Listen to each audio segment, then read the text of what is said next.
Buenos días, Claudio, ¿qué tal? Buenos días, muy bien, muy bien. Gracias, gracias por invitarme. Gracias a ti por sacar un hueco que ya me consta que estás con bastante lío. Ahora iremos entrando en terreno Va costado, ¿eh? acostado, sí, entre tu trabajo, entre mi COVID y entre las distintas cosas. Sí. Pero bueno, aquí Pero bueno, estamos. aquí estamos, sí.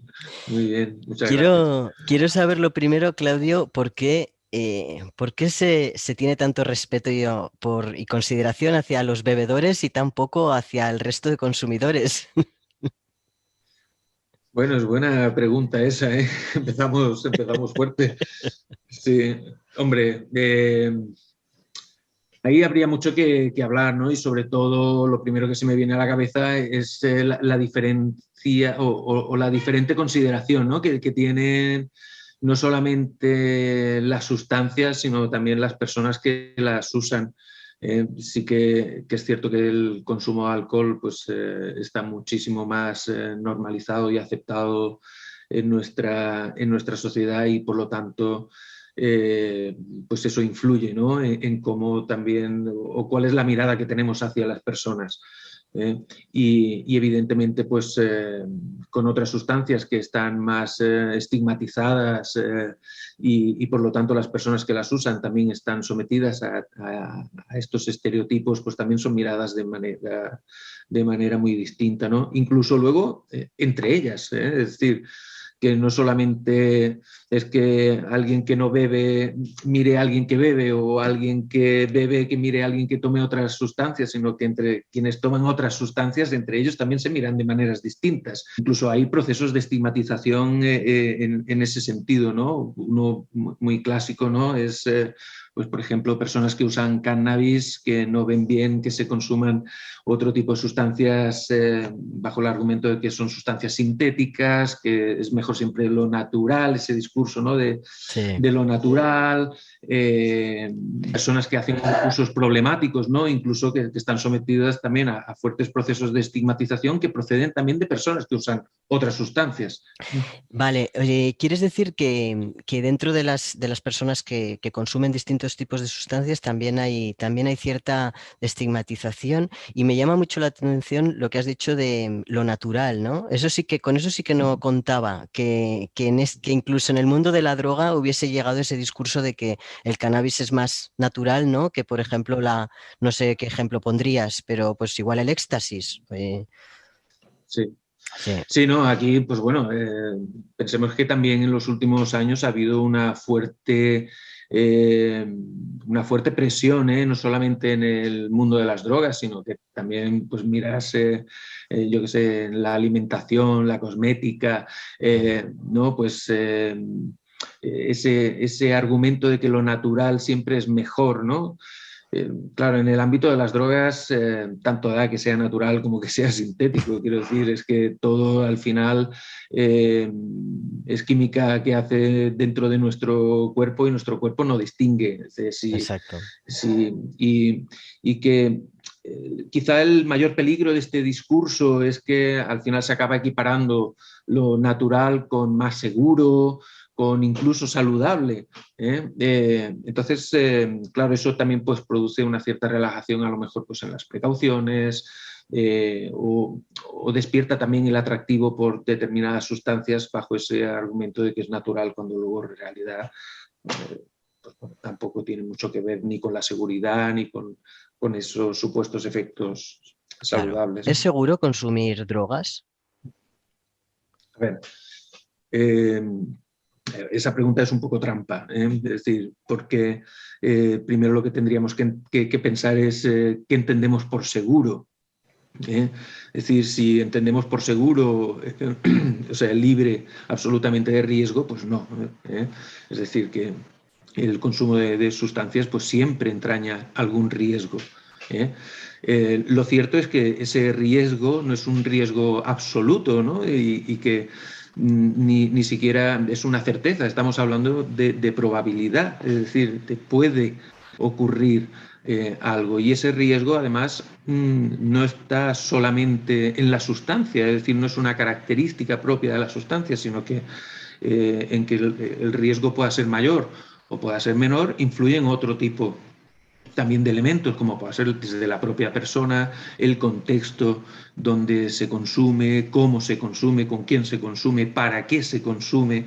Es decir, Sí. todo este tipo de factores pues modulan y pueden hacer que el riesgo sea mayor o pueden hacer que el riesgo sea menor, pero siempre va a haber algún riesgo. Es como si prohibiésemos los coches porque no es seguro conducir, ¿no? Correcto. Ante la pregunta de ¿es seguro conducir un coche? Bueno, pues claro que tiene riesgos conducir un coche, pero vamos a dejar de conducir por ello, ¿no? Claro. Te he querido plantear así la pregunta porque a lo largo de los años, cuando yo me recuperé y tal, siempre tuve mucha fobia a valorar las drogas como una actividad, ¿no? El consumo de drogas como una actividad que realmente no fuese extremadamente peligrosa, ¿no? En mi caso, estaba claro que estaba motivado por mi propio miedo, porque mi perfil no era de un consumidor normal, para llamarlo de alguna manera, sino que era un consumidor patológico, ¿no? Y me ha llevado un tiempo entender que realmente la reducción de daños era importante a la hora de abordar el tema de las drogas. Y por eso para mí era tan importante tenerte en este canal, ¿no? Me gustaría que nos explicaras qué es la reducción de daños. Vale. Bueno, mira, la reducción de daños es una manera de entender también, ¿no? Lo que serían los abordajes ante el consumo de sustancias, pues que tiene pues, bueno, una serie de elementos que a mi juicio, ¿no? Pues sí que son característicos y que son muy importantes. El primero de ellos es que es un enfoque eminentemente pragmático. Es decir, pensemos también que cuando surge la reducción de daños, surge también un poco en contraposición con una manera de entender las drogas o entender los consumos de drogas como muy absolutista, es decir, en el que solamente se permitía el no consumo. ¿Vale? Y por lo tanto, todos los abordajes que teníamos en ese tiempo eran lo que se llamaban los abordajes libres de drogas. Incluso pues, se podía llegar hasta el punto de que tú para poder entrar a un tratamiento, es decir, la condición necesaria y absolutamente imprescindible es que no consumieras. Claro, esto abocaba al fracaso a muchísimas personas. Cuando aparece la heroína, aparece el VIH, aparece la inyección, pues también aparece una nueva manera de abordar que además parte fundamentalmente también de las propias personas consumidoras, ¿no?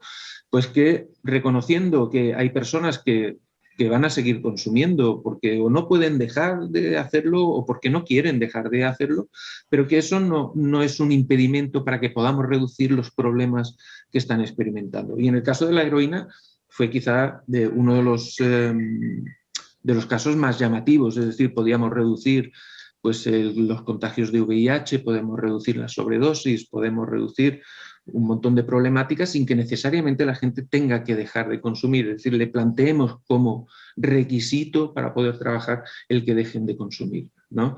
Entonces, claro, esto supuso un cambio radical en la manera de entender cómo podemos trabajar con personas que están consumiendo sustancias y que están teniendo problemas o están en riesgo de tener los problemas. Entonces podemos trabajar con ellas desde este punto de vista pragmático.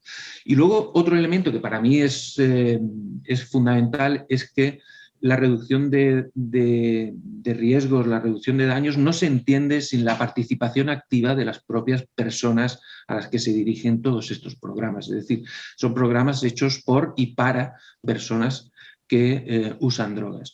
Y esto es un elemento fundamental porque bueno, hemos empezado hablando de estigma, ¿no? Y sabemos que las personas que usan drogas están sometidas a diferentes procesos de estigmatización y una de las consecuencias que tiene esto es el alejamiento de los dispositivos que en teoría estarían para ayudarlas. Claro. ¿eh? Por lo tanto, la reducción de daños, uno de sus objetivos fundamentales siempre ha sido poder estar cerca de las personas y trabajar para las personas. Y esto pues creo que también ha supuesto un cambio muy importante a la hora de entender, ¿no? Y a la hora incluso pues, de generar nuevos programas, nuevas intervenciones, siempre contando con las personas, que al final pues, son las que mejor te pueden decir si las intervenciones se están haciendo bien, efectivas, no lo son. ¿Vale? Yo recuerdo cuando yo consumía, yo creo que Energy Control empezó en 97. 1997. Yo estaba consumiendo, a ver, yo consumí hasta el 2007. Yo recuerdo de haber visto en Barcelona, porque yo vivía allí, en las discotecas o en algún festival, recuerdo haber visto un stand vuestro. Pero también me acuerdo que yo me imagino que por mi perfil de adicto, aquello no iba conmigo. Yo directamente pillaba y no se me ocurría analizarlo porque pensaba, es que me da igual, da igual lo que lleve, yo me lo voy a meter porque no voy a perder esto, ¿no? ¿Qué tipo de gente se acerca a esos stands y qué hacéis en los stands? Vale. Bueno, los stands para nosotros es una manera de acercarnos a la gente y de poder estar en los lugares pues donde están y sobre todo pues también estar en los lugares donde pues, los consumos también tienen lugar, porque bueno, Energy Control sí que es un programa que fundamentalmente se dirige a lo que sería el ámbito del consumo recreativo de sustancias, y este consumo pues, se realiza en los espacios de ocio, fundamentalmente, no siempre, pero Sí. fundamentalmente. Y además nosotros trabajamos mucho en los espacios de música electrónica, porque además son espacios que atraen a personas con unos perfiles pues, muy concretos de consumo que son en general pues son distintos de los que podemos encontrar en otros contextos. Entonces, nosotros vamos a los espacios precisamente pues, para poder entrar en contacto, para poder acercar una información que les pueda ser útil para gestionar su consumo, desde la óptica de la gestión tanto de los placeres como de los riesgos. ¿Vale? Luego, si quieres, podemos hablar un poco de esto. Y también vimos que una de las principales preocupaciones, es decir, que en general una preocupación que sí existe en muchas personas que consumen es la que tiene que ver con la composición.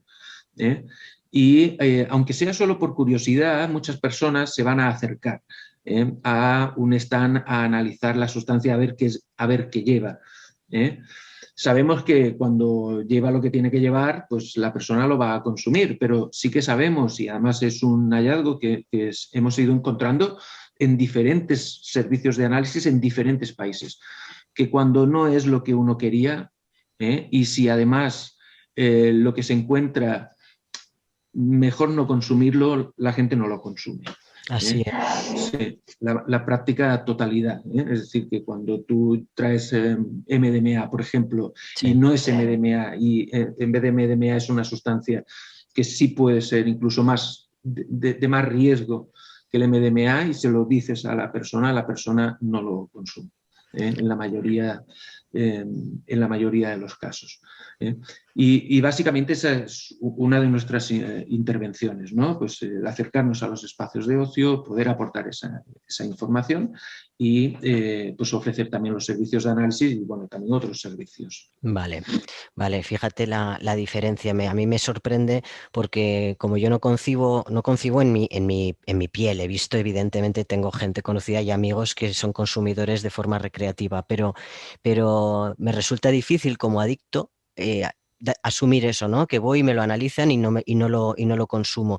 Y me parece algo muy significativo y muy importante de señalar, que realmente se recoge esa asesoría y es eficaz y se utiliza, ¿no? Eh, o sea, ¿cuáles son los riesgos que se asocian al consumo de sustancias en ese contexto? Vale. Bueno, evidentemente depende mucho de la persona, depende de la sustancia que se consuma, depende incluso del propio contexto, ¿no?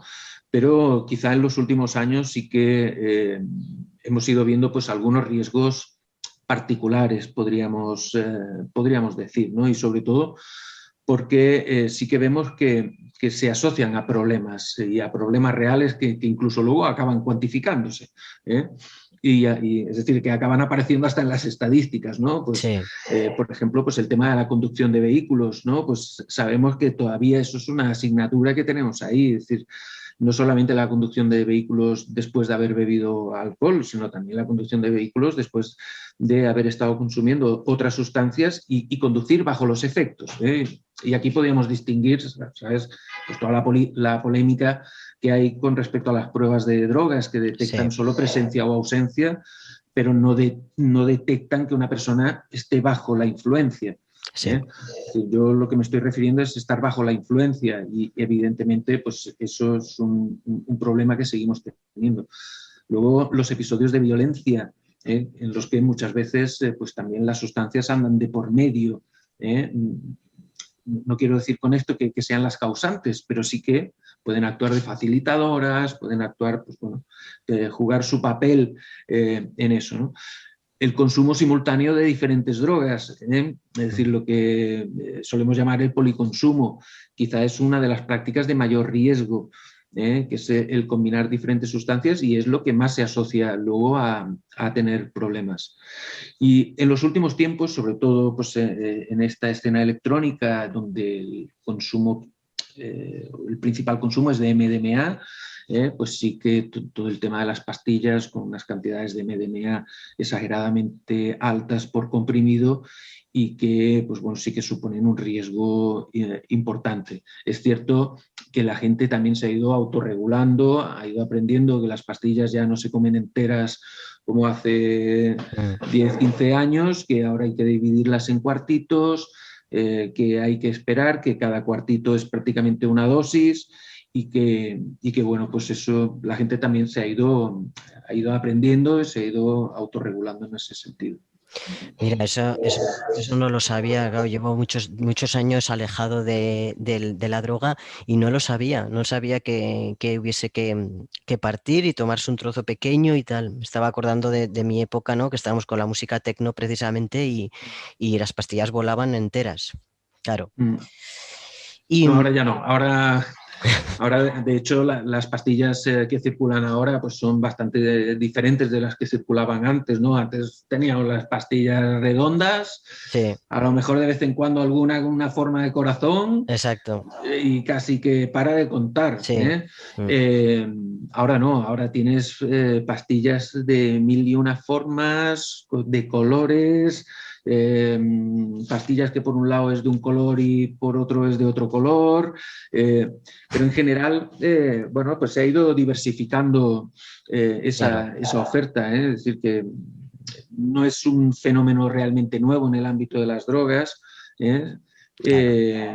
pero sí que lo que es nuevo es la alta concentración de MDMA, es decir, que incluso puede haber un comprimido 3, 4 dosis Wow. perfectamente. ¿Y vosotros identificáis la persona que se acerca o la persona que consume porque se quiere pasar un buen rato de la persona que tiene claro, en esos contextos de fiesta me imagino que no, pero en vuestro trabajo, de aquellos perfiles que tienen un problema, ¿no? De adicción, de dependencia, ¿podéis identificarlo? ¿Podéis abordar esas situaciones de distintas formas? Pero nosotros podemos identificarlo, ¿no? Y quizá también, pues, tanto lo que serían los servicios de análisis, que no solamente los tenemos en la fiesta, ¿no? Sino que luego en cada una de las sedes, pues también entre semana los servicios de análisis abren y además, pues bueno, ofrecen también una atención distinta a la que se ofrece en la fiesta, porque, bueno, no tienes ¿sabes? La música, la Claro. gente, demás, sino que ya tienes un espacio, le puedes dedicar más tiempo, la persona también se te puede abrir más, etcétera. Entonces ahí sí que podemos identificar, ¿no? Incluso no solamente identificar, sino es que ya directamente la persona ya te lo dice, ¿no? Oye, mira, esto se me está yendo de las manos, no sé muy bien qué hacer. Para nosotros es un tema muy importante porque por un lado, para nosotros es un reconocimiento, es decir, que una persona se nos abra y nos comente las dificultades que pueda estar experimentando, es un reconocimiento a que estamos siendo útiles y estamos siendo de confianza. que es un tema también cuando se trabaja en el ámbito de drogas, es un tema bastante importante. Pero por otra parte, nosotros no somos un dispositivo de tratamiento y por lo tanto nosotros no podemos ofrecer entonces lo que hacemos es acompañar a la persona pues, para que encuentre aquel recurso que mejor le pueda venir y le pueda acompañar pues, en ese proceso. Vale. Por poner así, a ver si me puedes acercar en una cifra. De cada 10 usuarios, por ejemplo, de Energy Control, ¿cuántas personas podrían presentar problemas? Bueno, depende de lo que entendamos por problemas. Es decir, si por problemas nos estamos refiriendo a adicción, no sé, vamos, me lo voy a inventar, porque me lo pides, pero un 0,5 y a lo mejor es mucho. Sobre todo porque, a ver, siempre tendemos a pensar que el único problema que podemos tener con las drogas es el de una adicción y eso no es cierto. Y en el ámbito de los consumos recreativos, quizá la adicción es el problema del que menos habría que preocuparse. La adicción no es un problema que te aparece de un momento a otro. Hay que currárselo. Es decir, sí. Hay que currárselo. Es decir, que es un proceso. Sí. El establecimiento de una adicción es un proceso que lleva su tiempo. No es decir, no desde la primera raya uno no se vuelve adicto. Es decir, insisto, hay que currárselo en ese sentido. Y evidentemente no todas las personas, incluso llevando trayectorias parecidas de consumo, no todas acaban en una adicción, porque la adicción no es solo dependiente de consumir, sino que hay un montón más de factores, tanto personales como contextuales, que van llevando a la persona hacia ese resultado final que podría ser la adicción. Pero cuando hablamos de consumo recreativo, realmente podemos estar hablando de otros problemas también. Incluso antes de llegar a esa adicción, la persona puede estar teniendo ya un consumo problemático o un consumo que ya está siendo abusivo, que a lo mejor no haríamos un diagnóstico, pero sí que es un consumo que a todas luces le está trayendo problemas y necesita hacer.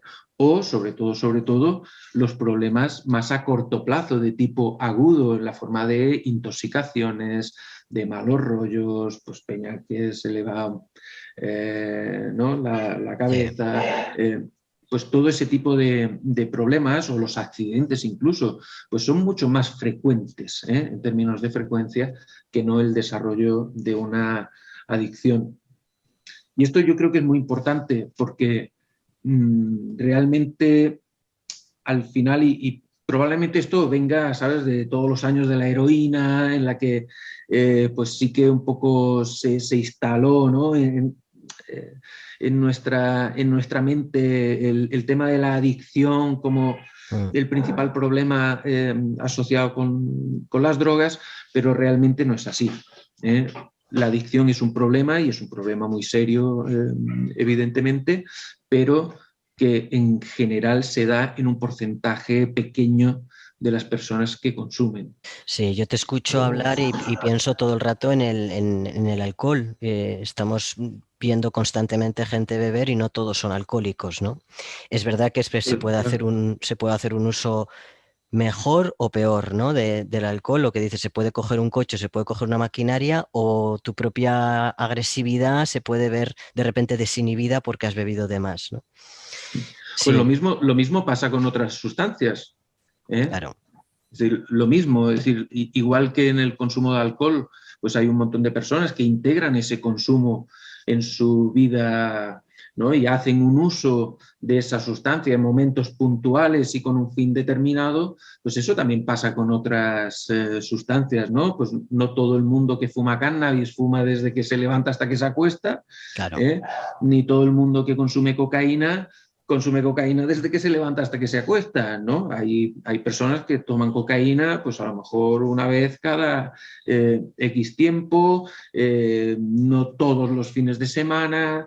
Es un poco entiendo que el relacionar siempre la droga con la adicción hace que programas de reducción de daños como los que trabaja Energy Control o otras entidades no puedan de alguna forma desarrollarse como querríais, ¿no? O implementarse como querríais porque los propios medios de comunicación no dan una cobertura honesta, objetiva o sin tanto sesgo, ¿no?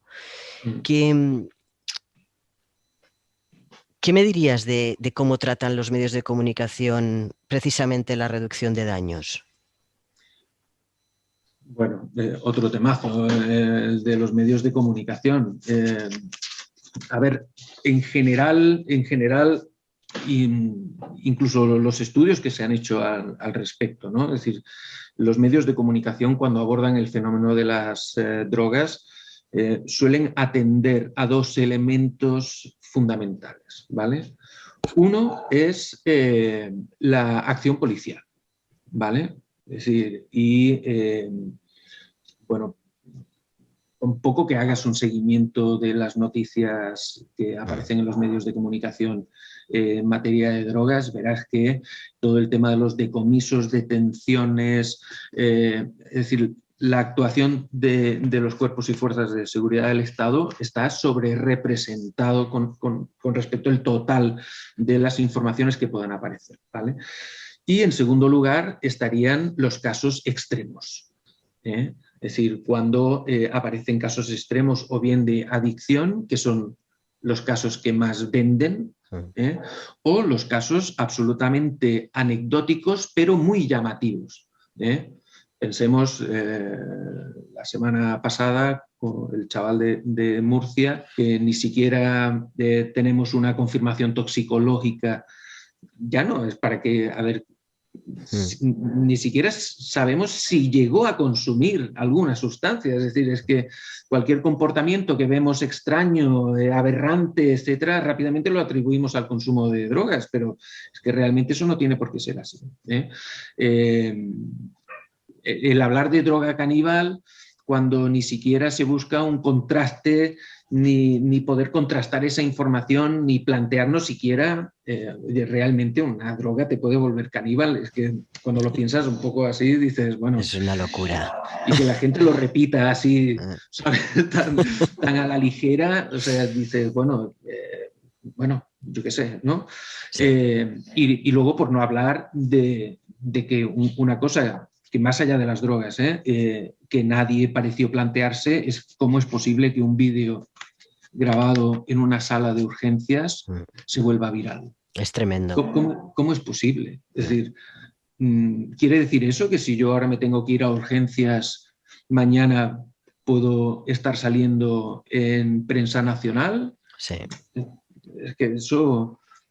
Pero como es algo de drogas, parece que todo se permite. Entonces... claro, el tratamiento informativo de los asuntos que tienen que ver con las drogas, pues es un tratamiento basado en el sensacionalismo. Y por lo tanto siempre tiende a retratar lo más extremo, lo más llamativo, porque, bueno, pues es así. Al final priman más los clics que se puede hacer o, ¿sabes?, la venta de un titular, que no realmente el poder informar de una manera precisa. Y esto trae consecuencias muy grandes. Favorece esos procesos de estigmatización a los que estábamos hablando al principio y están creando una falsa imagen de lo que son los consumos de drogas que para nada representan lo que es lo más habitual. Porque lo habitual no vende. Es decir, una persona que consume sustancias o las puede consumir como se puede consumir el alcohol, ¿no? Pues eso no vende. Sí. Eso no vende.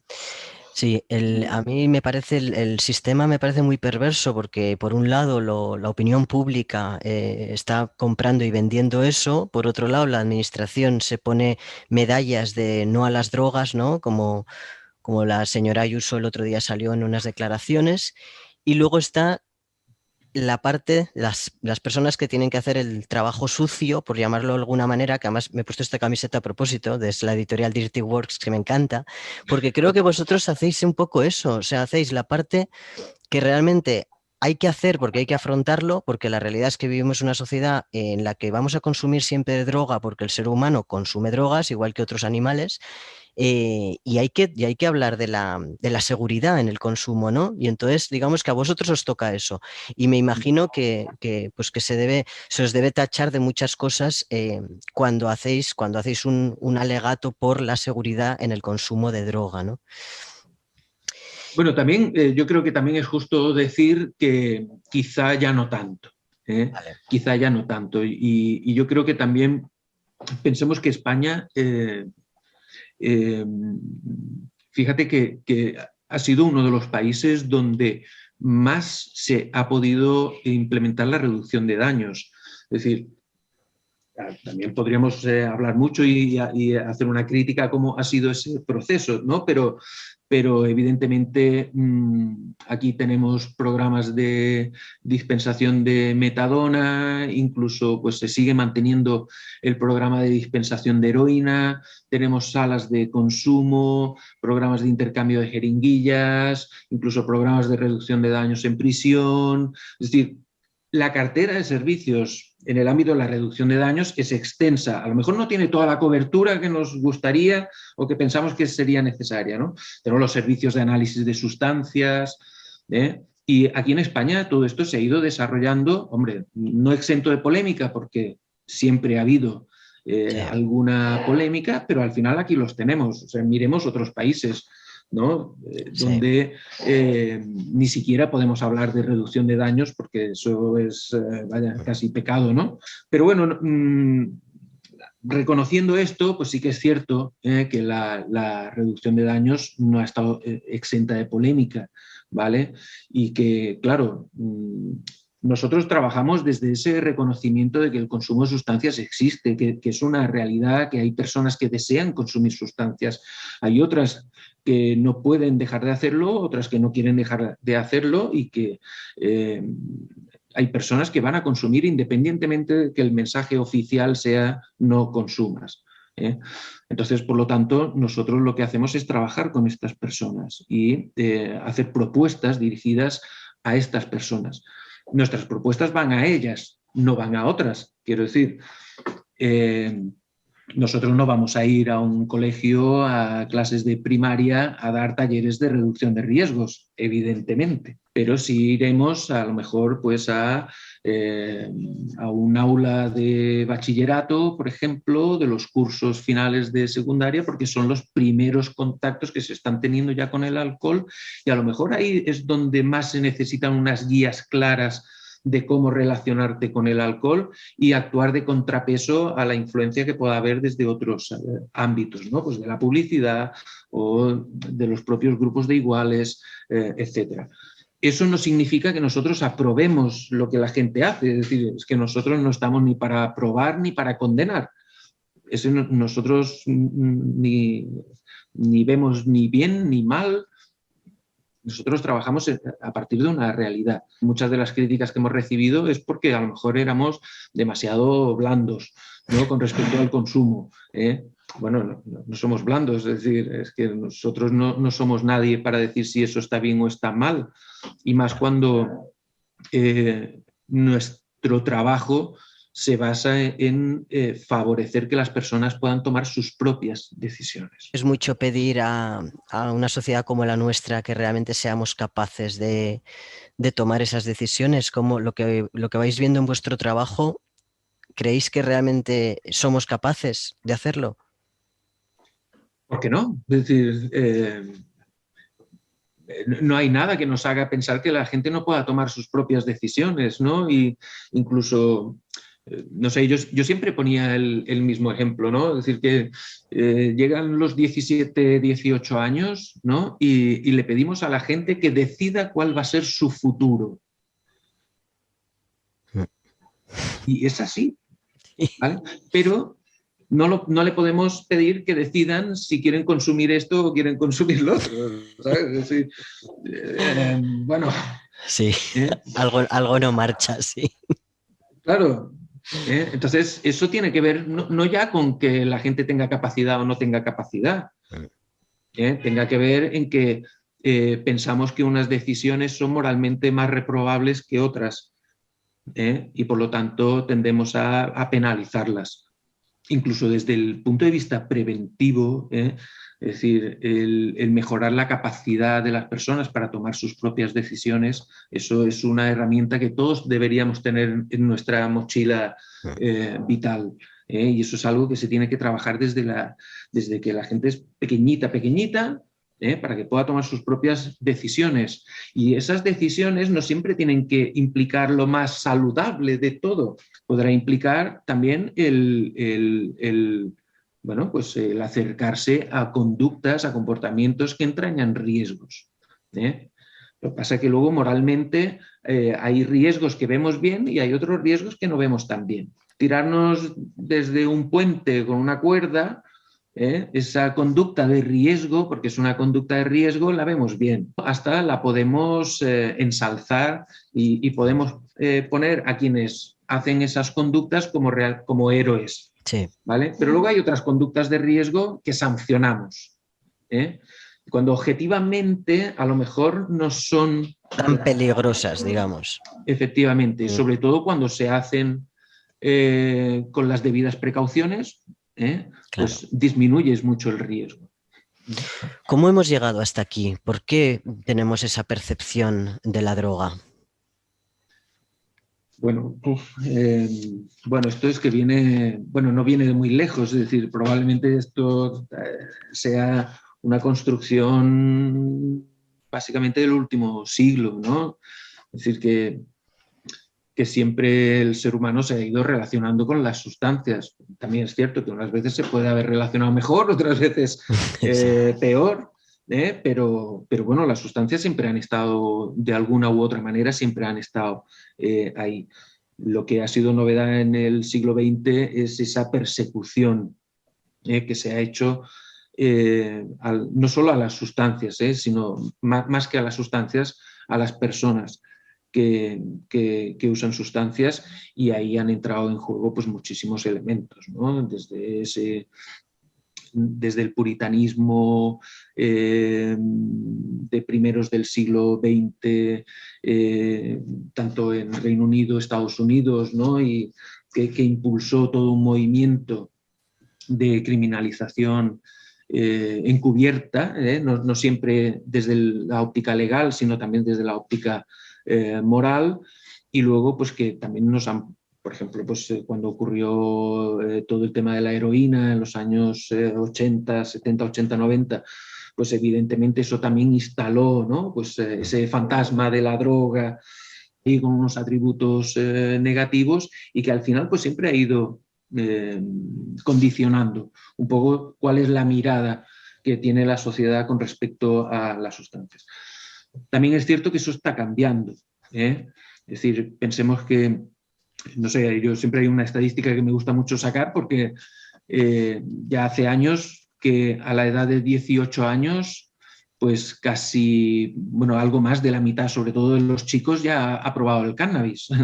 Es decir, la incursión, ¿no? de las personas en los consumos, pues cada vez es mayor. Incluso el que a partir de los años 80 el consumo recreativo se consolidara, se crearan todos estos espacios nuevos, como podrían ser, por ejemplo, de la música electrónica, etcétera, pues ha hecho también que las personas estén más cerca de los consumos. Eso no quiere decir que hayan consumido, pero probablemente todo el mundo o muchas personas conocen a alguien que en algún momento ha consumido cocaína, sí, o que se ha fumado un porro. Y no por eso le han puesto la cruz. Hay algunas que sí, pero en general no se le pone la cruz. Muchas personas ven que, bueno, pues esas cosillas de la juventud, ya se sabe, ¿no? Tal, y se ha normalizado mucho. Sí. Pero en cualquier caso va a ser un proceso lento y sometido después eso a muchas presiones, ¿no? Ahora, pues, por ejemplo, sí que estamos viendo una corriente de nuevo, podríamos decir, conservadora, ¿no? Y de quizá pues volver a posiciones que a lo mejor pensábamos ya un poco más superadas, ¿no? Como pues darle más peso a la parte represora que no a la parte educativa o a la parte preventiva. Bueno, pues esto va así, ¿no? Sí, estos son al final, cuando una corriente empieza, ¿no? Empieza a destacar, hay otra corriente que va a hacer de contrapeso. Siempre Claro. ocurre lo mismo. Yo siempre he tenido la inquietud, sobre todo en los últimos años, que he sido capaz de alejarme de mi propia circunstancia para poder analizar esta realidad. He tenido la inquietud de qué posición debemos tomar las personas que hemos desarrollado una adicción y que de alguna forma somos más visibles, ¿no? Porque nos hemos hecho visibles o nos han entrevistado o lo que sea, para tener una posición o una postura realista que aporte y no que siga fortaleciendo esa imagen de que la droga te lleva a esto, ¿no?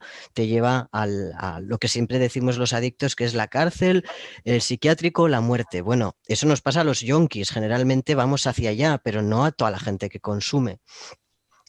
Y esto lo quiero enlazar, Claudio, con la perspectiva del NIDA, del Instituto Nacional sobre el Abuso de Drogas, que a nivel, un poco para los que nos están escuchando, la comunidad científica tiene diferentes posiciones o diferentes aproximaciones al tema de la adicción.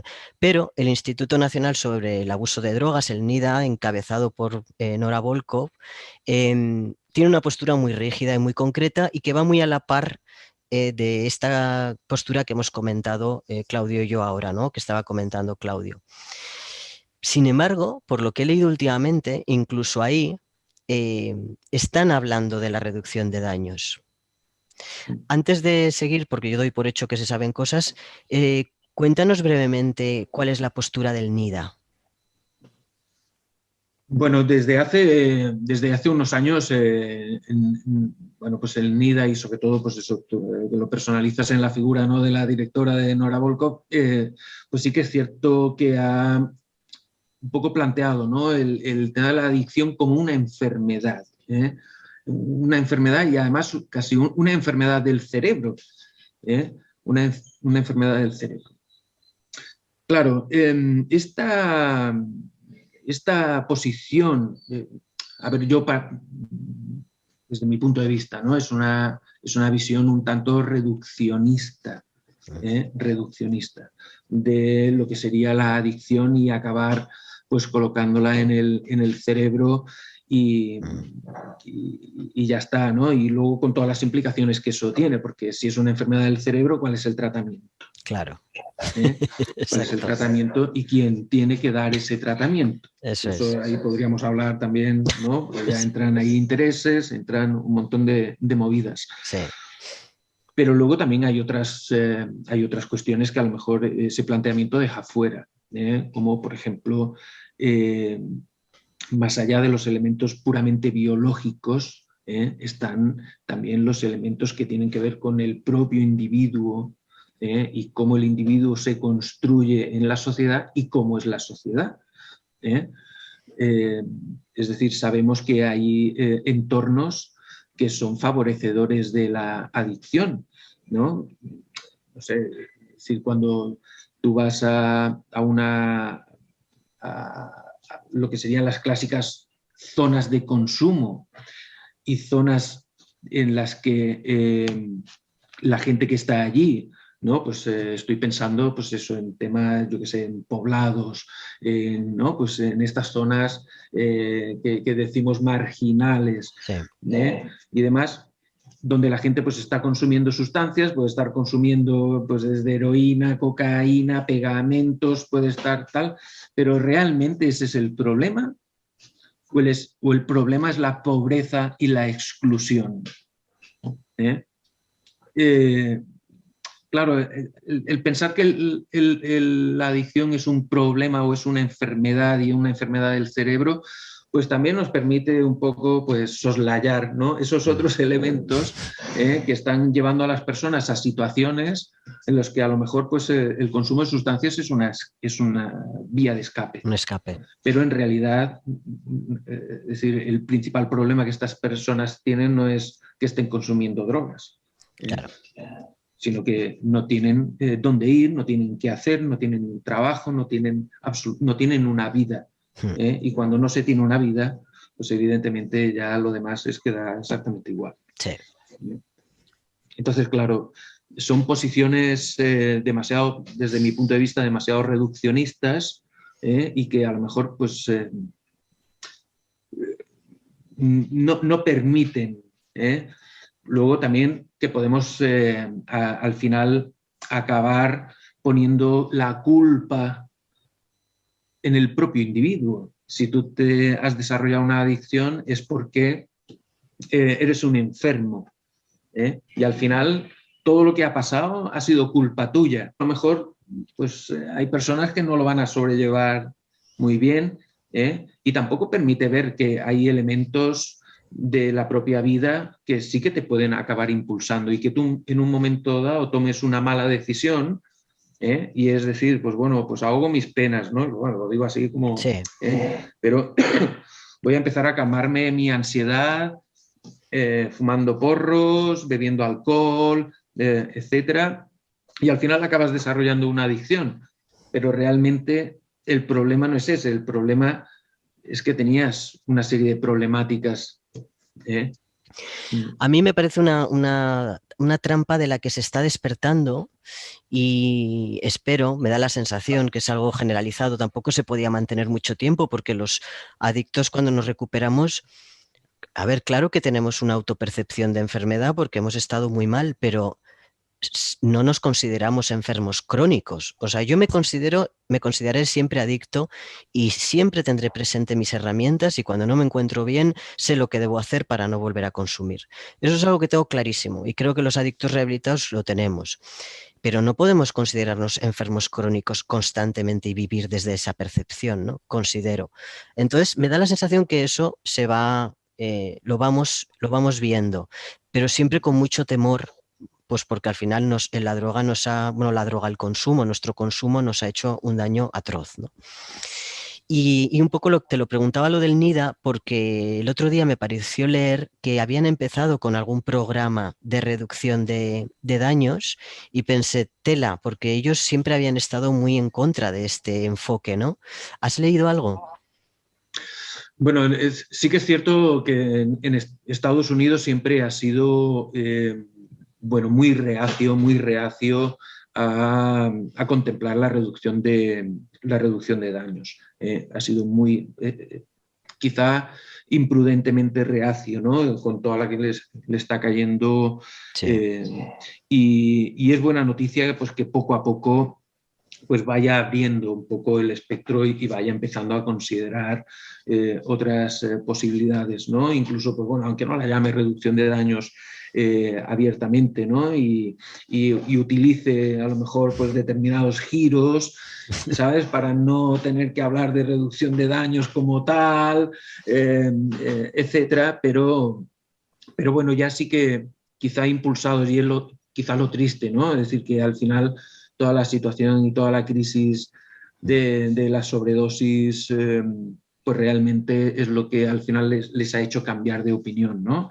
Y poco a poco han ido incluyendo pues determinadas medidas, ¿no?, como pueda ser pues, el acceso mucho más sencillo a la naloxona para revertir las sobredosis, ¿no? Pues ahora se está hablando de la creación de salas de consumo, bueno, y poco a poco pues bueno, van cambiando y siempre pues bueno, va a ser bienvenido, ¿no?, que se vaya dando ese movimiento. Y luego, pues bueno, Estados Unidos también es un país particular, el Estado también es soberano y muchas veces este tipo de cambios, ¿no?, como puede haber pasado con la legalización del cannabis, ¿no?, pues es algo que viene desde los estados y luego a nivel federal es cuando hay que hacer también algún movimiento. Muchas veces pues a nivel federal no se hacen los movimientos hasta que desde abajo no se está presionando. Sí. Cuando a mí me hacen cuando tenemos discusiones sobre la legalización, yo siempre siento mucha ambigüedad con este tema porque me fijo en el alcohol. O sea, a mí mi intuición y el estudio, ¿no? Y los datos me dicen que la legalización evita muchos problemas. Pero luego me fijo en el alcohol y pienso, guau, pero es que el alcohol está detrás de muchísima enfermedad y muchísima muerte, ¿no? De cardiovascular, bla, bla, bla. ¿Qué posición tenéis? Bueno, a ver, nosotros, nuestra posición es que hay que acabar bueno, pues con el modelo que tenemos en la actualidad, y tenemos que avanzar hacia nuevas formas de regulación. Es decir, y quizá ya no es tanto el debate en si hay que regular de otra manera o no, sino ya cuándo lo vamos a hacer, ¿no? Porque incluso eh, eh, eh, bueno, hay determinadas cosas que a lo mejor sí que pueden tener una cierta urgencia, ¿no? Y bueno, y otras a lo mejor no tanta, pero sí que va un poco en línea de lo que ya se va haciendo en otros lugares, ¿no? Por ejemplo, en el caso del cannabis, pues sí que nuestra posición es que habría que regularlo, es decir, y habría que regularlo, bueno, regulado ya está. Tendríamos que avanzar hacia otra forma de regulación. Y es cierto que el Estado debería recuperar el control de todos los aspectos que van, pues, desde la propia producción hasta la dispensación, y establecer unas normas también que delimiten los consumos, quién puede acceder a esos consumos y a qué cosas se pueden acceder para consumir, ¿no? Y eso tienen que ser los estados quienes ejerzan ese control y establezcan esas normas, ¿vale? Incluso pues desde ABD, ¿no? Porque Energy Control al final es un programa de la Asociación Bienestar y Desarrollo de ABD, ¿no? Pues incluso desde ABD pues también se participó en la elaboración de una propuesta de regulación desde el ámbito profesional en materia de cannabis.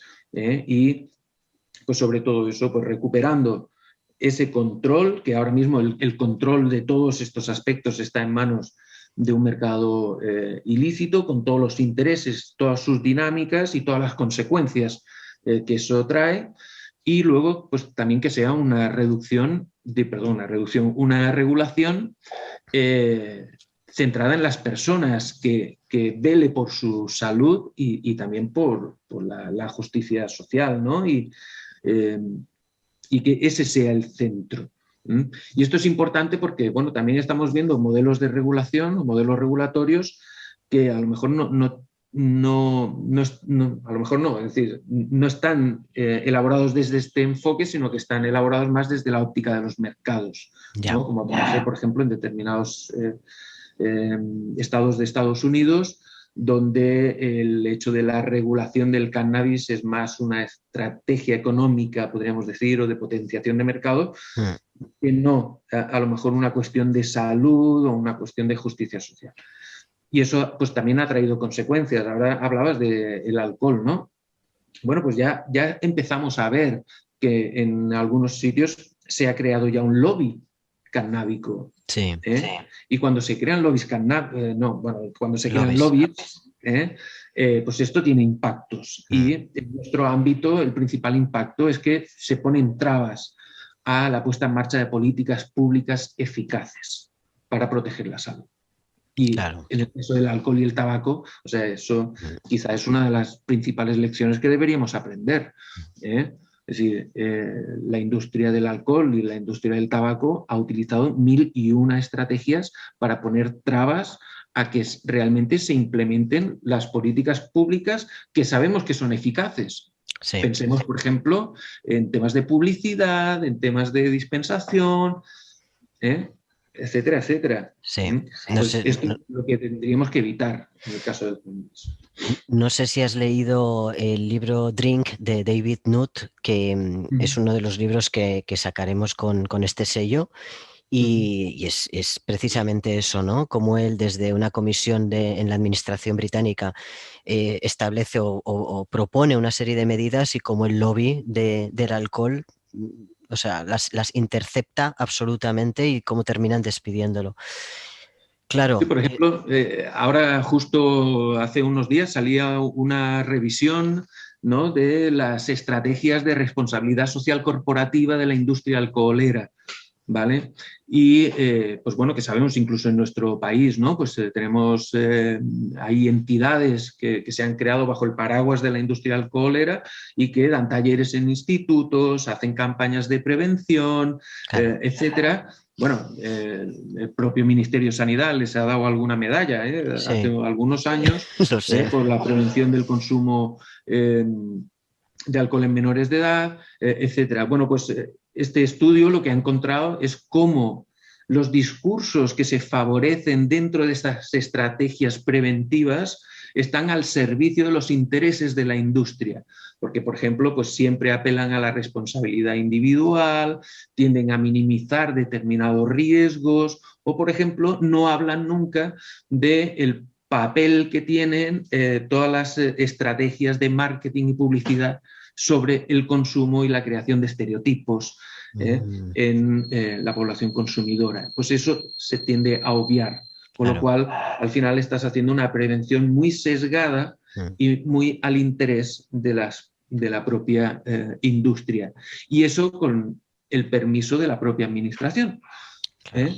claro. Entonces, bueno, tenemos que tomar nota de todo esto. Sí, sí. Y son cosas que tenemos que evitar, evidentemente. Estamos en un modelo capitalista tan voraz que lo fagocita todo, ¿no? Para adaptarlo al final a los intereses. Y eso siempre da miedo, pero hay que ser lo que tú dices, si uno toma conciencia, si la sociedad toma conciencia, si hay entidades que trabajan para eso, pues hombre, creo que siempre se pueden implementar nuevas leyes o regulación más, pues más honesta, ¿no? Al final, con el individuo. Claro. Sí. La verdad es que yo tengo la sensación de haber hecho solo un aperitivo contigo. Imagínate la de cosas que querría preguntarte.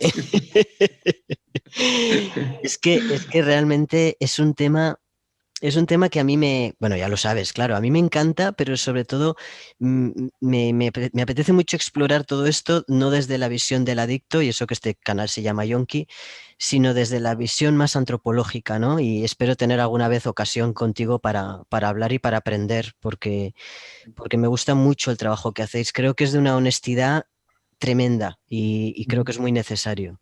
Mm, Muchas gracias. Pues nada, por mi parte, cuando quieras, vaya. sí. Yo encantado. Oye, pues muchísimas gracias por este rato. Nada, Eh, gracias a ti. Me gustaría poner en el boletín que suelo enviar, me gustaría poner algunas referencias y yo sé que tú te dedicas también a la investigación, o sea Ujú. que ahora nos quedaremos un momento porque te voy a pedir algunos artículos y Vale, quizá algún libro que podamos incluir en las referencias. perfecto. Bueno, pues nada, Muy bien. un placer. Un abrazo Igualmente. grande. Un abrazo. Chao. Chao.